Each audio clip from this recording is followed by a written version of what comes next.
Human Music Podcast. My favorite thing that I used to do would be get to the end of making a song, go to mix it down. I throw an imager or an EQ or something to check the frequency spectrum on the master, and I realize there's nothing in the 6 to 1,000 hertz range, or like that range is like 60 dBs quieter than the rest of the song. I'm like, okay, let me just force an EQ on my main sound to bump up that level, and that'll fill that range. That'll sound good, right? No, it won't actually. It's gonna fuck your shit up pretty bad, really.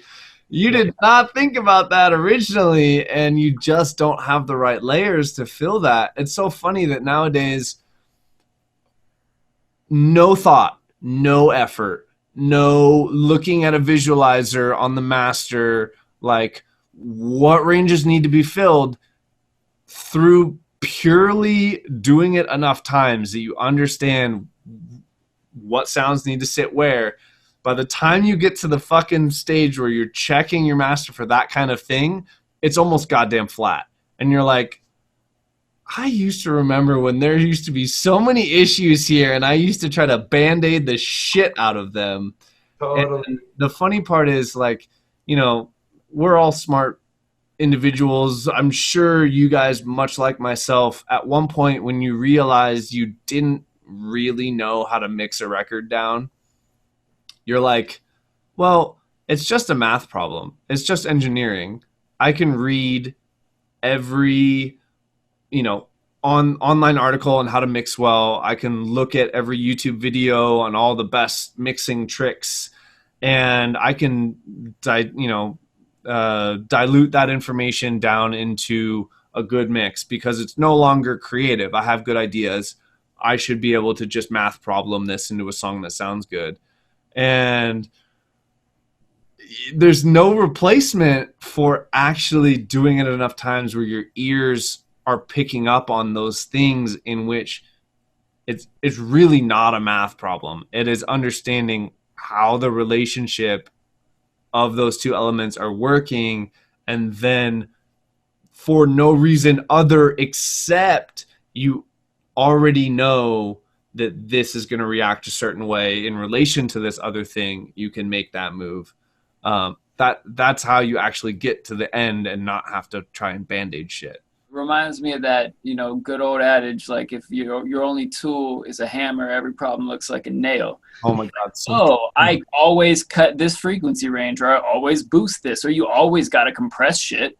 It's like, it's not that. It's what does this need? Understand your tools, how they work, why they work, when you need them, and when you definitely don't need them. Yep. And then feel what music sounds like, and then make my music feel like that, picking up these tools when I know how to make them help. Yeah. And there's such a huge distinction between thinking you know what's happening and actually understanding why this thing is doing what it does and why this specifically applies to what I'm doing now.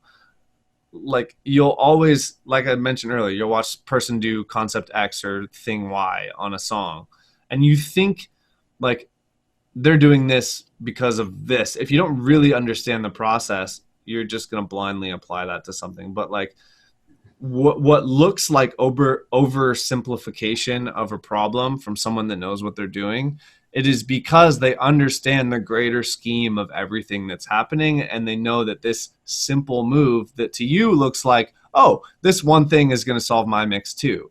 No, that one thing solves their mix because they understand the relationship between everything, and that one thing is going to make a difference for that specific reason. Yeah, man. Back to concept why. I like it.